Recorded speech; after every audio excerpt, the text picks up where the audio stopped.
That shit playing. You see? All right, welcome back to Deep Speak with Brother Sadiq.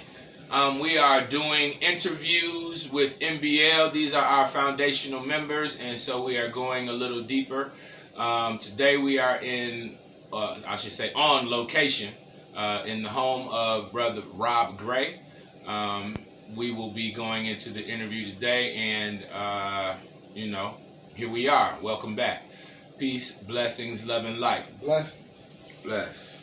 So, it's just a few questions, but if you've seen the other interviews, and I hope you have, please watch, share, subscribe, like, all of that good stuff. Even comment, because conversation is how we change thought. So,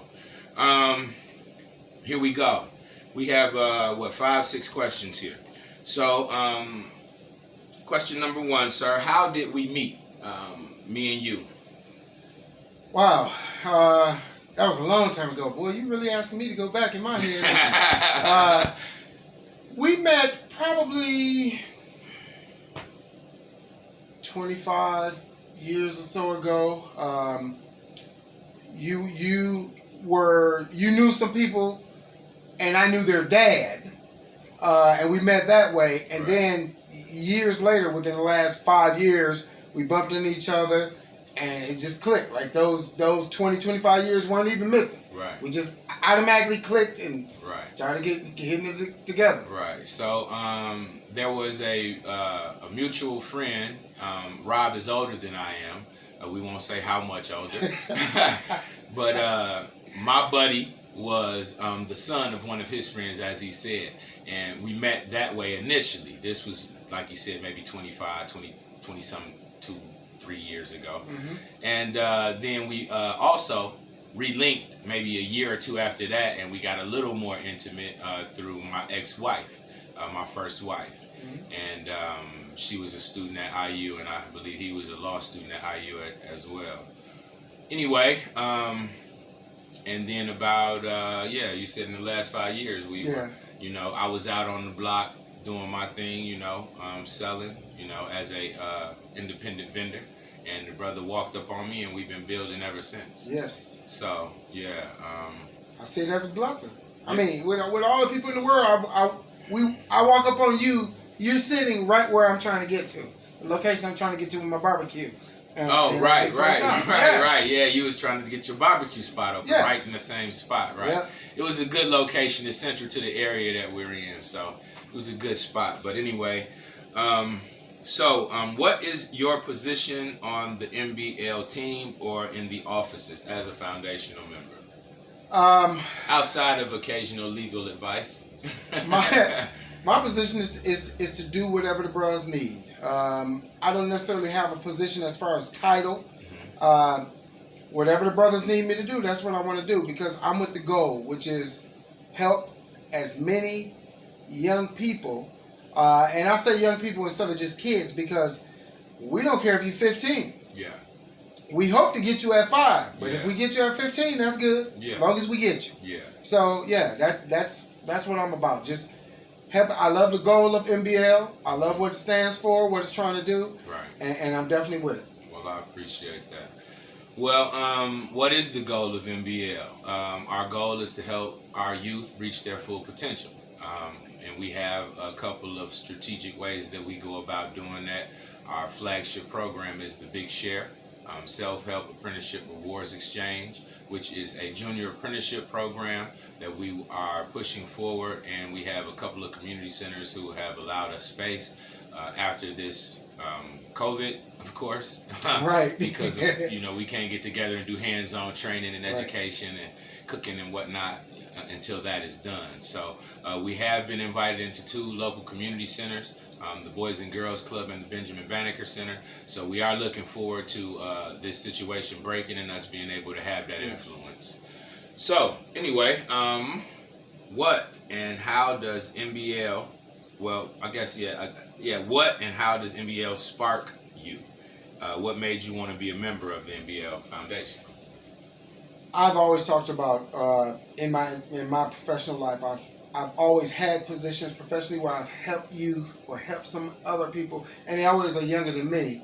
Like I said, my daughter asked me if I was around when they invented black pepper. She was joking with me about my age. That's my 13-year-old daughter joking about my age. Asked me if I was around. Did they have black pepper when I was, because I eat a lot of black pepper. But anyway, I just like the fact that no matter what we do, people would always ask me, Mr. Gray, why do you care so much? Why do you care so much? And my response would be, I don't want to retire in a world where idiots are making the decisions. Because that's going to affect me negatively. Yeah. So, and now that we see all that's going on with the social injustice and the injustices and what's going on, this is the perfect time for MBL. Because we're trying to teach kids, hey, you have your own voice. Use your voice. And there's power in numbers. If it ain't just you, but it's 5 of y'all, you stand a better chance than it just being you. And that's what we're doing. Trying to give people, we're giving people hope, but we're starting at the basic level. And I love that about MBL. I love that about MBL. Okay. Well, all right, let me see what these other questions are. This will be a short interview. We don't intend to take up a lot of your time. Right. Question number 4. What was your most significant? What were the most significant steps that led you into the direction that you knew? I'm sorry, I ain't even finna read. Basically, what motivated you, sparked you, inspires you to want to change and help these youth?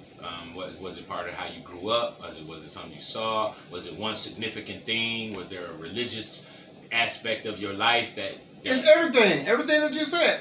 I tell people all the time, I was an at-risk youth before they coined the phrase. When they coined the phrase at-risk youth, I was a former at-risk youth, young adult. Right. You know what I'm saying? So people start, wow, we need to do this, we need to do that. What do you think we've been saying?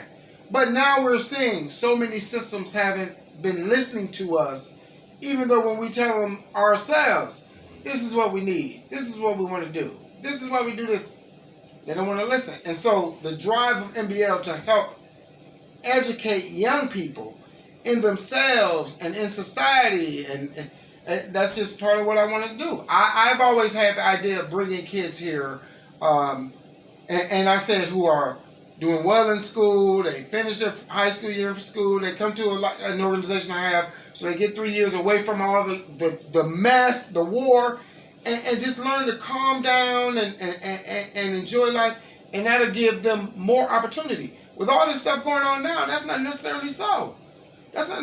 We got to start teaching them when they're young, so they get the chance to get to 14, 15, 16. I grew up in one of the worst neighborhoods in America.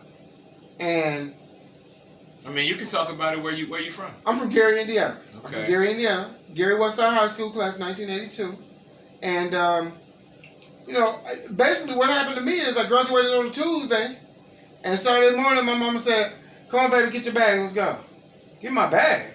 What you mean get my bag? My mama done packed the suitcase. My mama done packed the suitcase, taking me to the Greyhound station. Right. Cause you leaving. You're going to Purdue. Mama, school don't start till August. No, school start for you Monday. What? And that's kind of bad when your mom tells you she's sending you off because she loves you. Yeah, of course. That's real bad. Well, it's good and it's bad. Well, I mean, it's bad in terms of I don't want to leave you, mama, but she knows I don't want to leave the hood. It's the reality. Yeah, it's that as well. But on like you said, it's bad and it's good. It's bad because socially, it's bad because there is no opportunity where you are. There's no opportunity. You've graduated, and now what will be left for you? But right? What happened with these my boys? I want to be, mama, I want to see you every day. Boy, you better get that bag and come on. But don't mess around and miss this bus. Right, she see a bigger picture. Yeah. She see a bigger picture. And it's funny because I can recall my mother coming to see me in the last couple of years of her life and telling me, I'm proud of the things you've done. You've become a good father and a good man and things like that. And I can remember telling my mama, the older I get, the smarter you get. It's like, really? You saw this stuff? You know, telling you, hey, boy, you know. And you know, we young. She don't know what the hell she talking about. Nah, I'm the one out here in the streets. Right. She don't know what she talking about. Of course. Hey, yeah. She did know what she was talking about. Yeah. You know, so yeah. Because in life, some of the paths are similar regardless of the time frame. Yes. You know, it's just part of the human development. The struggle was there. Yeah. Particularly for black people. The struggle was there. My mother grew up in the South. My father left Mississippi running with a lynch mob behind him. That's how he left Mississippi. So the fact that I'm here is a blessing. Because had my father been any slower, I might not be here. But of course. Right. So yeah. Say big up for the speed, right? right. Shout out for the speed, baby. Right. Anyway, all right. Another question. Who are some of your greatest influences and influencers, and what are some of the significant spiritual standouts in your life? I would say, in terms of personal influencers, first my mother, Juanita. Like I said, I would tell her constantly, Mama, the older I get, the smarter you get. Right. And then Dr. Jimmy Ross. I think he perhaps, in terms of not being biologically related to me, he gave me more of what I needed because I didn't meet him until Explain who Dr. Jimmy Ross is. Dr. Jimmy Ross was the director emeritus of Indiana University when I met him. He was one of my frat brothers, and I was having some emotional issues. I was depressed, and a couple of my frat brothers came and said, Phi Beta Sigma Fraternity Incorporated, came and said, hey, we need to take you and introduce you to one of our frat brothers. Yeah, man, I don't feel like meeting nobody. No, bro, you need to meet him. Okay. And I meet this man, and he's a quadriplegic with a big smile on his face. What he got a smile on his face for?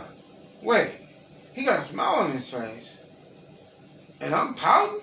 Saying you depressed. Really? And our relationship got such that I could talk to him about anything.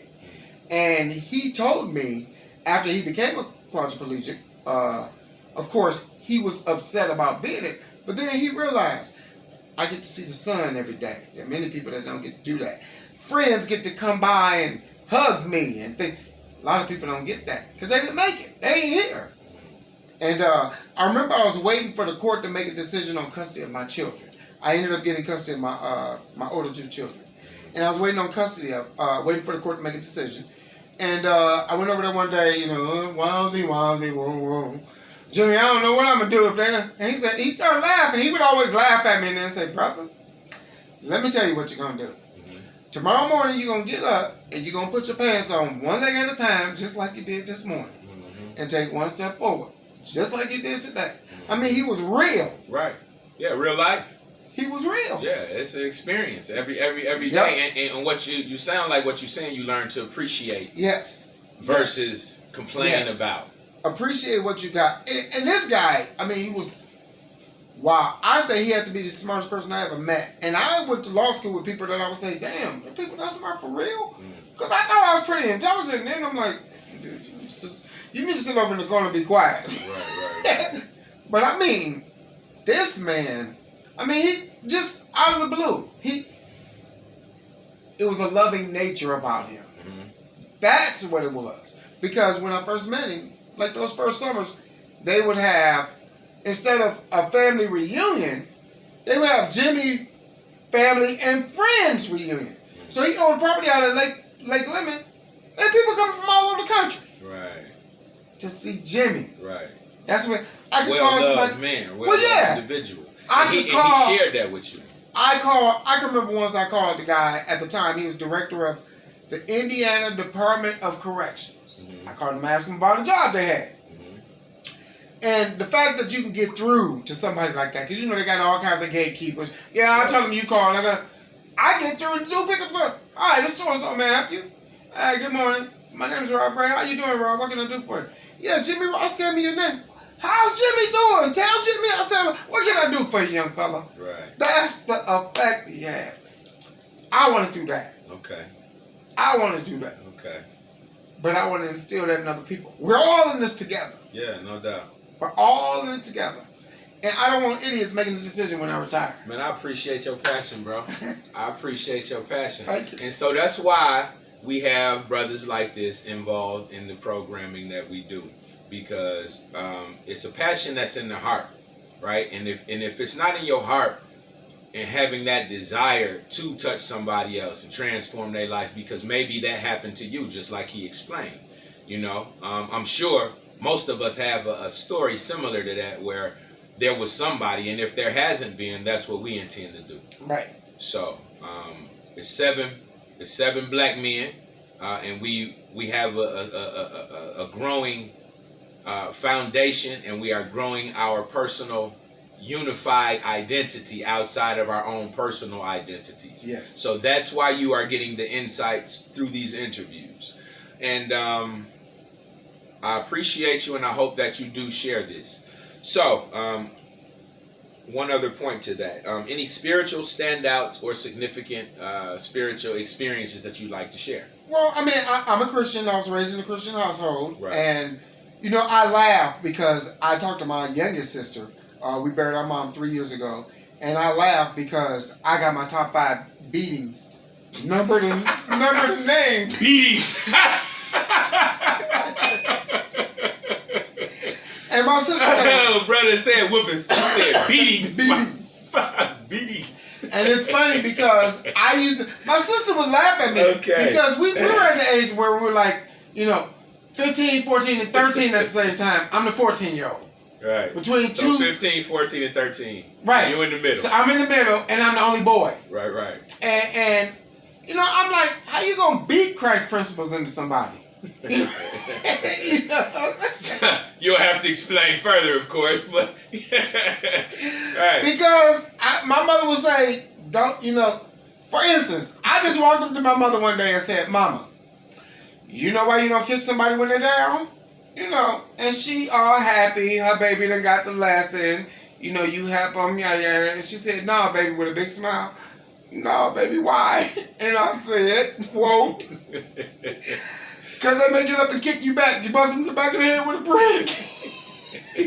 Yeah, see, you playing with mama for one. Yeah, you playing with mama for Right, one. So. right. Yeah. So that was beat number 3. That's what was beat number 3. Oh, that's what you said? Yeah, I can see that turning into my something. sisters would say, are you just stupid? Why you say stuff like that to mama? You set yourself up.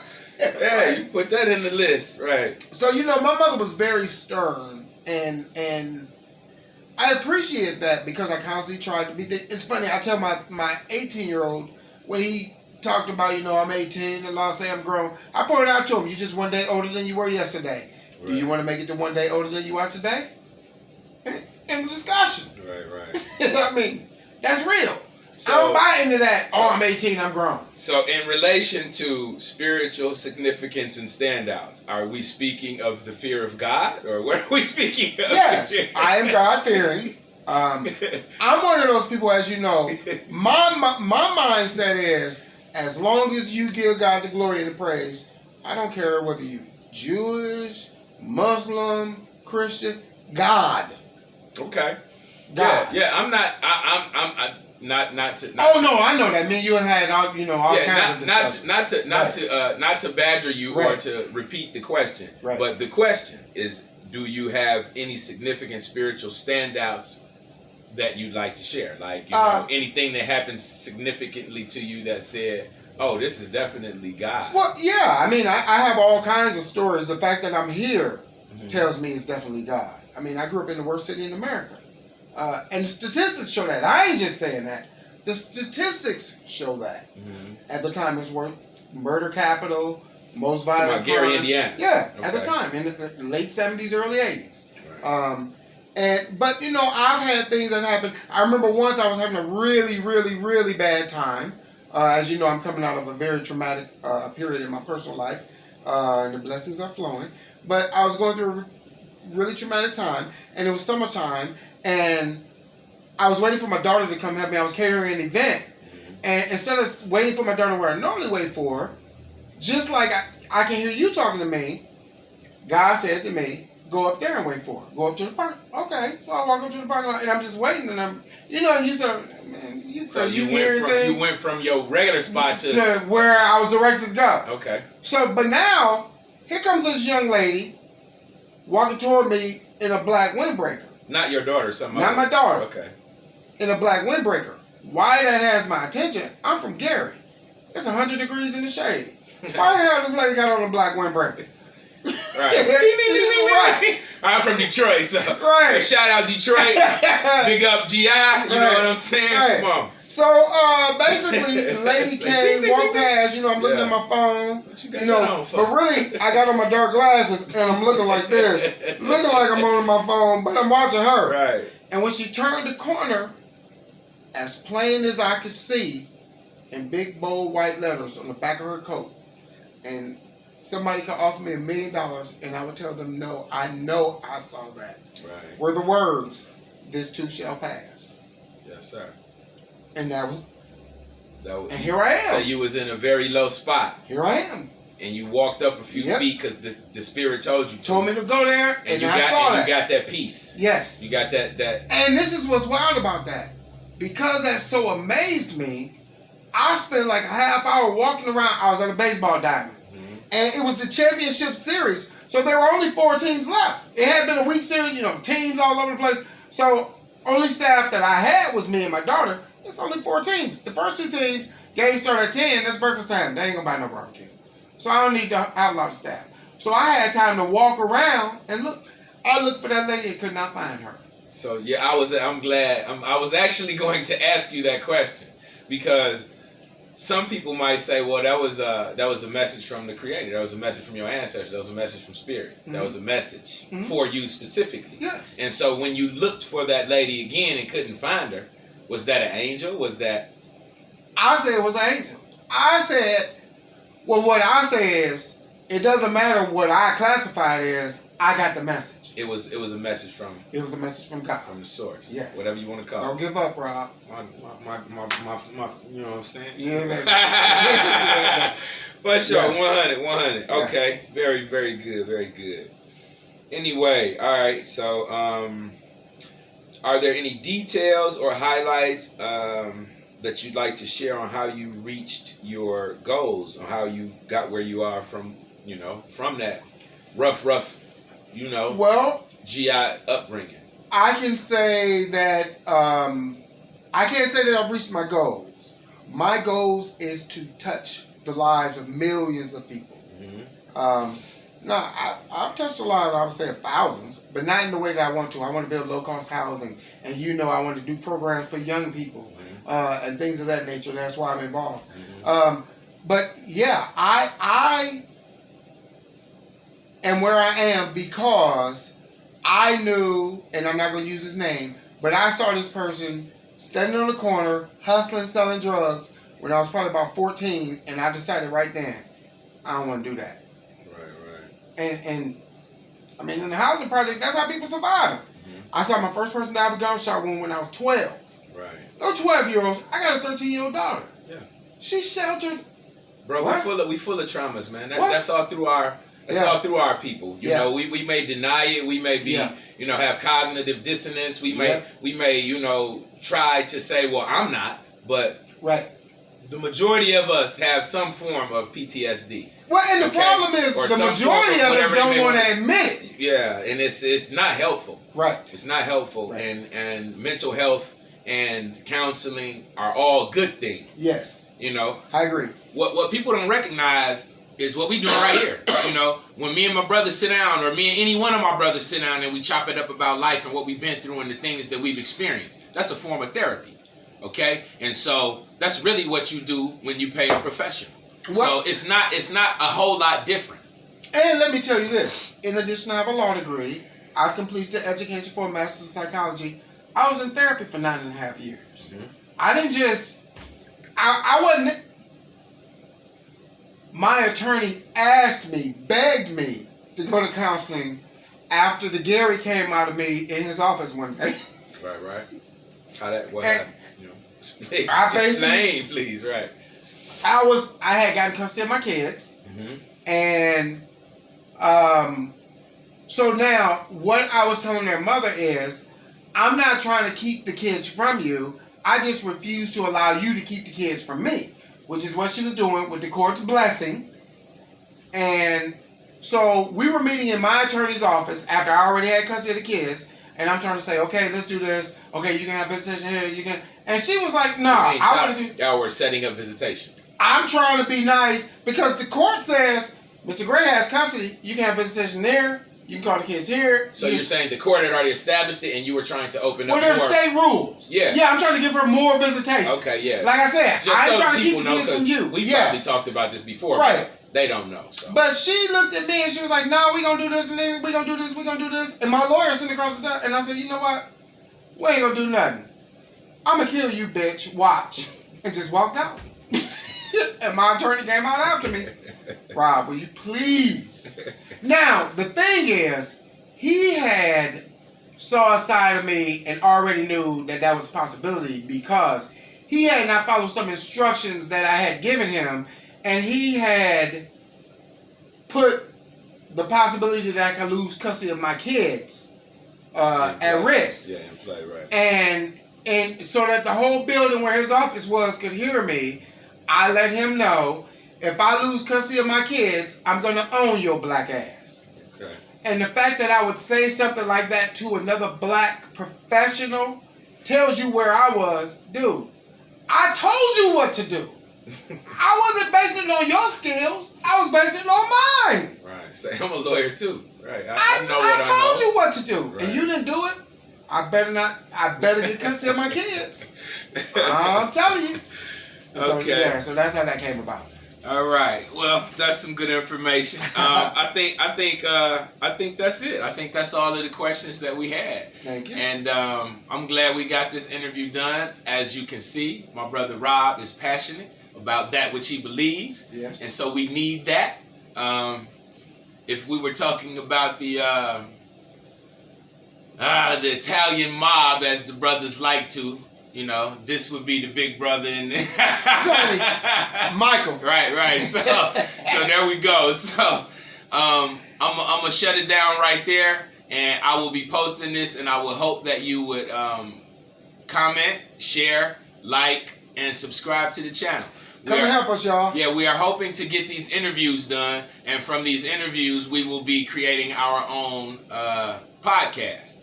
We have not figured out a name for it, but there will be 7 black men with different perspectives of thought and different social dynamic perspectives, having a great conversation about many topics. So, with the same goal, doing it for the youth. yeah, Come help us. Yeah, we got to wake the people up. So, with no further ado, I will see you soon. Peace, blessings, love, and light. All right.